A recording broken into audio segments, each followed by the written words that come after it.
Hello Co-Post viewers, as part of the conversations today, we are going to speak to Dr. P. Karthikeyan, gastroenterologist at the Royal Care Hospital, on the various kinds of liver diseases and most importantly, liver cirrhosis, which occurs due to excessive consumption of alcohol.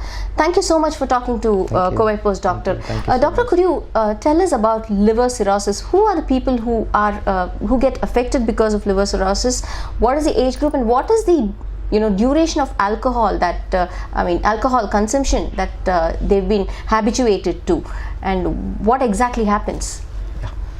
Liver cirrhosis, if I want to put it right, liver cirrhosis is a chronic liver disease. Okay. So you don't get liver cirrhosis the next day you consume alcohol, believe me. Liver cirrhosis is a chronic liver disease. So any person who has a smoldering liver inflammation for a prolonged period of time ultimately ends up with liver cirrhosis.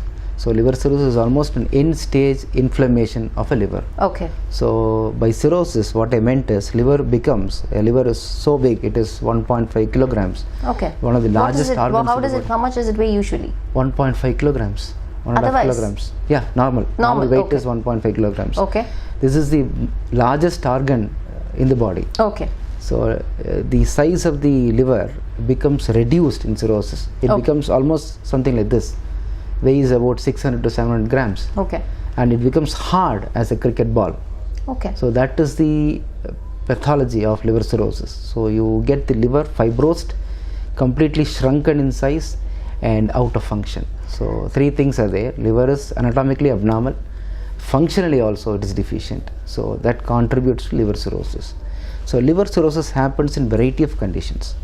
Any insult to the liver on a prolonged duration causes cirrhosis. Okay. Be it alcohol, be it viral hepatitis, be drugs, or some other mechanism, autoimmune hepatitis or something like that. So a lot of mechanisms involved in inflammation of liver, and majority of them ultimately leads to liver cirrhosis if not attended in a particular time. Okay. And commonest etiology what I see in cirrhosis is alcohol. Alcohol become one of these. Are you seeing an increasing number of cases, and how much has yes. If you ask me personally and statistically also, I could see that the number of alcoholic cirrhosis had become doubled, tripled or quadrupled, I can say. Okay. 4 times more. There is definite increase in the incidence of alcoholic cirrhotics among our population. And what is the age group, doctor? Usually, previously when I was at Chennai, so we used to get alcoholic cirrhosis in a middle to upper age group, something like 55 to 60 years. Okay. Because alcoholic cirrhosis develops in an individual who is consuming alcohol for at least 8 years of time.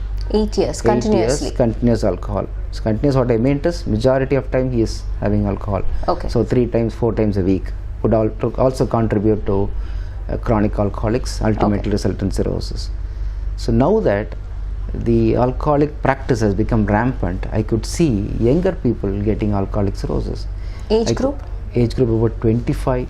My God. 30, with with a young family, small children. They get alcoholic cirrhosis and get admitted in the hospital. So this is a kind of thing which is so which really means what bothering is the quantity that they would be having? Yeah. Scientifically it has been said that alcoholic cirrhosis happens in a person who consumes at least 3 drinks. 3 drinks means each drink is 30 ml of alcohol, hard liquor. So 3 drinks of alcohol for about 8 years time contributes to cirrhosis. But this statistics applies to the Western population, who has high BMI, high body weight, and almost healthy lifestyle. But for us, even lesser amount of alcohol contributes to alcoholic cirrhosis. My guess is about 2 drinks a day for about 4 to 5 years develops alcoholic cirrhosis. Okay. So doctor, are you also seeing liver cirrhosis among women and children? How does that happen? Previously it was thought that cirrhosis is a disease of men, just as coronary artery disease, heart attacks and everything. But of recent times, women are also equally affected with cirrhosis. The etiology of cirrhosis may vary. Men, the commonest is alcoholic liver disease. For women, it is non-alcoholic liver disease.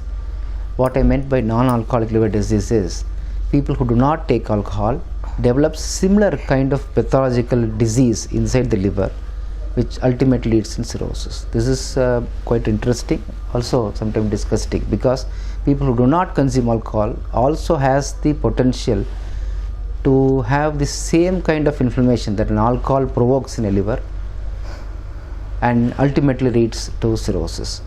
This is called as non-alcoholic fatty liver disease or non-alcoholic cirrhosis. This happens in people who are obese, who have metabolic abnormalities like diabetes, hyperlipidemia like cholesterol, increased cholesterol, triglycerides, etc., and less of physical exercise, uncontrolled diabetes mellitus. They form a metabolic syndrome, and these are the people who have enlarged liver initially with plenty of fat laden into the liver, and ultimately there is inflammation in the liver which leads to cirrhosis. This is called as non-alcoholic fatty liver disease. It is estimated that non-alcoholic fatty liver disease will be the single most important cause for cirrhosis beyond 2030. Okay. So it is a leading cause for liver transplantation in America and Western Europe. But maybe this is happening in India also. The epidemic of obesity, diabetes, lack of physical exercise happening in Indian subcontinent. So likely that we also see a lot of cases of non-alcoholic fatty liver disease in the future. Okay. So this is very, very important in women. So, doctor, why should one be wary of cirrhosis? What are the kind of complications that it could lead up to? Yeah. Cirrhosis is a state of liver dysfunction. So we expect whole lot of complication with cirrhosis, starting from blood vomiting. We call this upper GI bleed. The bleed usually occurs inside the esophagus. The small veins will get enlarged because of the increased blood flow, and they give away, burst, and then causes hematemesis. And each episode of blood vomiting is life-threatening unless it is attended to. Another complication is encephalopathy. We can see cirrhotic patients suddenly developing drowsiness, lapse into coma for weeks together. This is called as hepatic encephalopathy. It is secondary to liver dysfunction and difficulty in clearance of toxins in the liver, in the blood.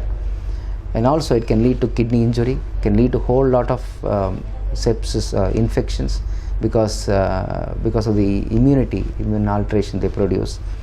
And these people also get huge fluid in the abdomen and edema in the abdomen, etc. So their lifespan is quite reduced than that of the comparative peers. So any person who has cirrhosis with ascites, the average life expectancy for them is 3 to 4 years. Oh, okay. So what should one do to prevent it, doctor? Yeah, prevention is very, very important, paramount important, because there is no treatment for cirrhosis as such. Okay. So once liver is damaged to such an extent, there is no point of coming back. Okay. So all that we can do is to prevent people from getting cirrhosis. So the commonest etiology for cirrhosis is alcohol. So we have to completely cut down alcohol intake, and alcohol has to be stopped at any stage of process, either the first stage, or even if the liver develops some fatty liver, still cessation of alcohol is very, very important. So you can stop alcohol at any point of time, having some kind of benefit at each stage. Second is we have to prevent obesity. Good control of diabetes, excess physical activity prevents them from non-alcoholic fatty liver disease. Hepatitis B is also very, very, very common etiology for cirrhosis liver. So a vaccination for hepatitis C is available as very cheap cost. So everybody should get vaccinated to prevent them from hepatitis B. It is all included in the universal immunization programs nowadays. So every child born will get hepatitis B vaccine 3 times. So that prevents hepatitis B related cirrhosis. Hepatitis C is also one of the common cause of cirrhosis. Now we have very good medicines, antivirals are available, which can be taken for 3 months to 6 months time, that can prevent liver inflammation secondary to hepatitis C. So these are vaccines that are administered to children, or any hepatitis B is administered in children nowadays. When all children get vaccinated, there is no point in vaccinating the adults. So till then we have to vaccinate the adults also. Okay. For hepatitis C, there is no vaccine, but there is antiviral medicine. Hepatitis C is the only viral infection that can be eradicated completely with medicine. Okay. There is no other viral infection in the past mankind has ever known that can be cured with medicines. Okay. So hepatitis C is the only viral infection that can be completely cured with medicine. Okay. Okay. So excellent medicines are available. So we can prevent alcoholic liver disease by stopping alcohol, non-alcoholic fatty liver disease by alternate lifestyles and tight control of diabetes. Hepatitis B can be prevented by vaccination. Hepatitis C by early detection and antiviral treatment. So I want to speak to you about liver cancer, and do people who have cirrhosis, I mean, does it graduate to cancer? Definitely. And also, when is cancer treatment going to get affordable? Okay, so two different perspectives. One is about liver cancer. Liver cancer is one of the commonest cancers of solid organs. So it's the fourth commonest cause for cancer in the body. So liver cirrhosis is a risk factor for liver cancer. Okay. Anybody who gets liver cirrhosis for any etiology, alcohol, hepatitis B, C, anybody is prone for liver cancer. Okay. They have 100% increased risk for cancer than anybody else. Okay. So, but there are unique feature within that. Hepatitis B patients, hepatitis C patients are at even higher risk for developing liver cancer. Okay. Liver cancer. So that is one thing. And liver cancer by large is beyond treatment modalities. Okay. So by the time people come to us, usually it will be advanced liver cirrhosis. Because it's asymptomatic? Maybe. Okay. The symptom may be masked by liver cirrhosis. So most of the symptoms may coincide with liver cirrhosis itself. So people may not be aware that new symptoms happened, and it is secondary to development of tumor inside the cirrhotic liver. So, and third thing is, even if we diagnose liver cirrhosis, there are little that we can offer them, because already liver is shrunken in size.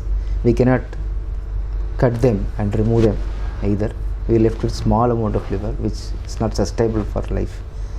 So that's a problem with liver cancer and cirrhosis. So we have highest mortality for liver cancers than any other solid organ cancer, because of the cirrhosis as a background for liver cancer. So does that why liver transplant gains significance? I mean, can a cancerous liver be removed and replaced with a healthy liver? Sorry.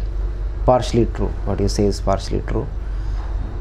Liver cancer patients in a cirrhotic background can be offered liver transplantation, particularly if it is of stage A or B. So we have to stage it accordingly, A, B, C, D, and if it falls into category of A and B, we can offer them liver transplantation as a potential curative therapy.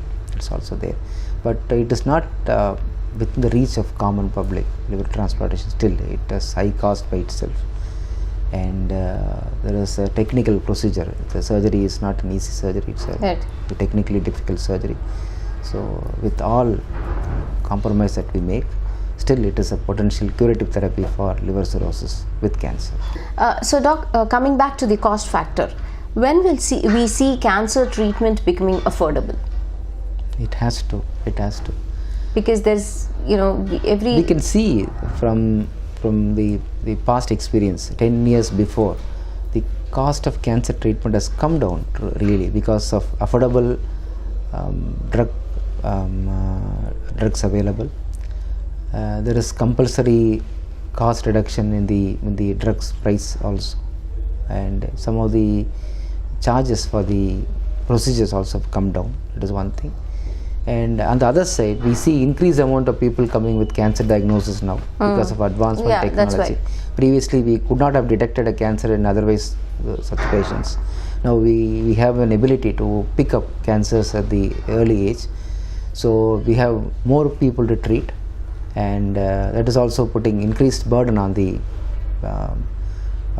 states, whatever it is. That's also there.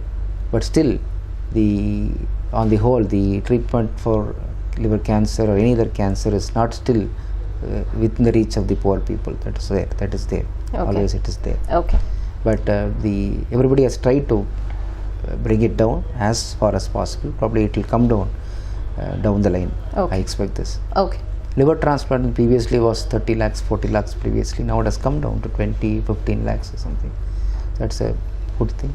To conclude, do you want to give any message to the viewers, doctor? Definitely. I can tell you three things to prevent them from liver disease. Abstain from alcohol. Second thing is vaccinate. Get vaccinated against hepatitis B. Third thing, healthy lifestyle with avoidance of obesity. These three things will get you rid of any chronic liver disease. Okay, thank you so much for talking to Kowai Post. Thank you, doctor. Thank you so much.